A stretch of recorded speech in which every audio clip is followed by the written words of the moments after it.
even when I'm down. Got my head in the clouds and my feet on the ground. I got big dreams, gonna make them true. Yeah, we got big dreams here in the Genius Lab, and we are going to help you make them come true by helping you realize your greatness. And this is really fun. We're on the fourth and final episode of our series about thoughts, create feelings, create actions, create results.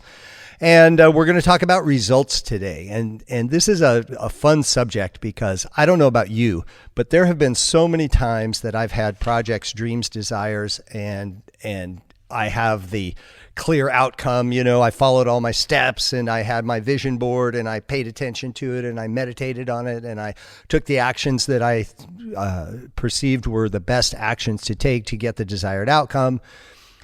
And then it all went to shit. At least it went to shit compared to what I was expecting or what I was intending. And there's a funny dance here. And this is, I think, where the ordinary reality thinkers differ from the more spiritual or esoteric thinkers. And that is that there's all of the human calculations in ordinary reality that we can make. And they're good and they're powerful and they're important. And then there is the mystical aspect of other realms of being that are like a higher purpose. You know, it's kind of like somebody said, you know, I took a wrong turn and I was so pissed because I got lost. And then I met this person and they turned out to be my partner for life. And if I wouldn't have made that mistake, quote, mistake. And so I realized I didn't really make a mistake. I was being guided by the universe outside of my consciousness and outside of my awareness. So there's both of these factors. And I don't want to say go so, you know, wooey that you don't take practical steps to do what functions, you know, what happens in this world. I mentioned it in our last episode about the movie The Secret. They say, you know, put a vision board up and think right and everything will change in your life. And maybe, but I think your chances are also pretty good that if you sit your ass on the couch and just look at your vision board, you're probably not going to be in a situation where you're going to get what you need because you got to do something.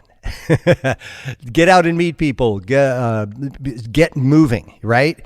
And so we can, if we are stagnant and if we are sedentary, even the universe, unless it blows our house up or something, has a hard time getting us to go where we need to go.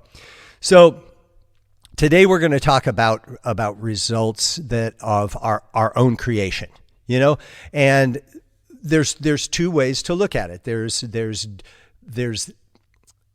sometimes the results come out exactly how you intended them. I always talk about, you know, have a clear vision of your intended outcome. And that's very important and good to have. Totally good, because you're working within the confines of everything that you know in that moment. Okay?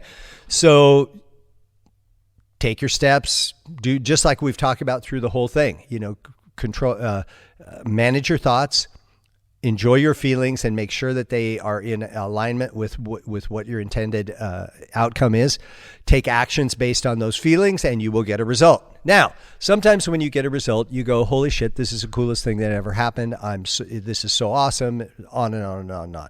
And then there are other times when you go, what? Well, let's just say this, WTF happened. And you're like, this has nothing to do with what I was planning. This is an absolute disaster. You know, how could I possibly have gone wrong? Everything felt right. I envisioned it beautifully. I took the actions that I knew to take and I got this result. That's the shocker. And trust me, I've done both. I've had things come out fantastic. And then I've had things go, holy criminy, this isn't even close to what I wanted. I completely have taken a left turn and somehow completely screwed myself over. And interestingly enough, those are sometimes the most frustrating experiences, but the best lessons. Okay? Because then what I get to do, pardon me, got a little scratchy throat this morning. Nothing a little Cafe Umbria coffee won't cure. So then you go, okay, so clearly what I was thinking I was doing was not what I was really doing because of the result I got. So start with the result and work backwards. So number one, is this actually a better outcome? Now, I had this situation happen back in the day when I was doing consulting. I was helping people put in drive-through espresso bars. And I had this situation where this guy, I had the vision for where it could go and da-da-da-da-da, and I had everything loaded up. And then at the last minute, he pulled the lease and wouldn't sign it. And I had all this equipment and tens of thousands of dollars invested. And he just said, fine, sue me. And the problem was that it would cost me more to try and collect the money based on, the way that the lease was worded was quite tricky, which I didn't realize. And it was a very expensive lesson, but it was the greatest lesson of my business life because I never, ever made that mistake again. And I was very clear to make sure all of my contracts were reviewed by an attorney. It was worth the $300 or whatever it cost me to have the contract looked over to see where the potential loopholes were, and then either get them fixed, or if the landlord wouldn't budge, then I knew I didn't want to work with him.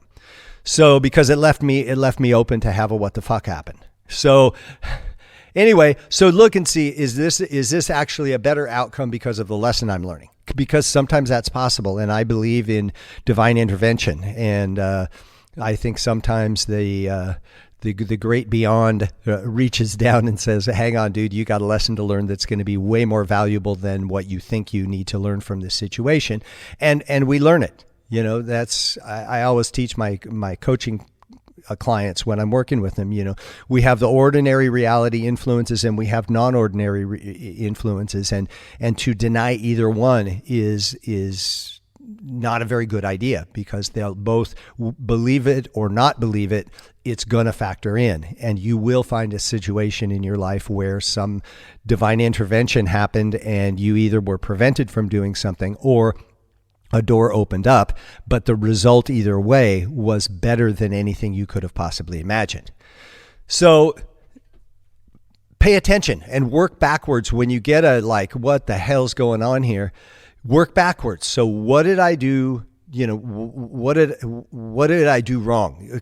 When things work out as expected, it's perfect. You have this great feeling of empowerment, you have satisfaction, you have accomplishment. But then when it doesn't work out the way that you've envisioned, and you've spent all this time visioning it and feeling it and so on and so forth, and you're like, I did everything you said, Toby. And I'm like, good. And then what happened? And now how are we going to learn from it? So number one, what's the lesson? Is there actually a better outcome? Is this actually a better outcome because of what I'm going to learn? What did I do correctly to get the outcome that I desired? Okay, my desired outcome was da-da-da-da-da. What did I do? I followed the steps. I did the thing. I was consistent. I was persistent. Okay, so what did I do wrong? Where did I slip up? Okay, maybe you didn't have the contract reviewed and legally set out. Maybe you thought you knew more than you did. Maybe you didn't see some cues. And when I went back in this particular situation, when I went back, I started thinking about the times that I had these aha moments, like something doesn't feel right, and I don't know why. But because I was so gung-ho to get it done, I didn't stop and be willing to throw it all out at that point. And just to be honest, I should have. It would have saved me like $30,000 if I would have just not moved forward. It would have cost me 10 if I would have pulled the plug. It ended up costing me way more than that because I didn't pay attention. So when I went back to look at what I did wrong, or what I didn't, I hate doing should-haves and all that kind of stuff, but basically I didn't pay attention to certain things that were critical, that would have changed some of the decisions that I made. And then what can I do differently next time to get a different outcome? And this is the lesson that we learn, and it's great. And then, like I said, this is the fifth. is this, and this is what I always get back to, is this outcome more valuable than the one I imagined? And so far, almost every time, it's been yes. And I really understood how it was better. Sometimes you don't get it until later. And I have had situations where I've learned a lesson and been really pissed off because it didn't seem like the lesson was all that important. And then something came down the road a year, 2, 3 years later, and I'm like, oh, I am so glad that I had that thing happen so that I can not have it happen here on a much larger scale. So when you get the results that you desired, congratulations, pat yourself on the back, you kicked butt, you took names, you paid attention, so on and so forth. When you get the outcome that you do not expect, that is when you go to, what's the lesson that I need to learn from this? What did I do correctly? What did I do incorrectly? What can I do differently to get a different outcome? And is this outcome more valuable than I imagined?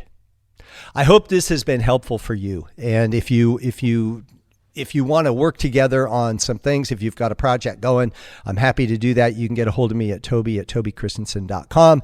And it'd be fun to work with you and see what we can do about helping you get the desired outcome and the best possible situation in every situation in your life. Thank you for listening to the podcast. By all means, no matter what happens, keep looking up.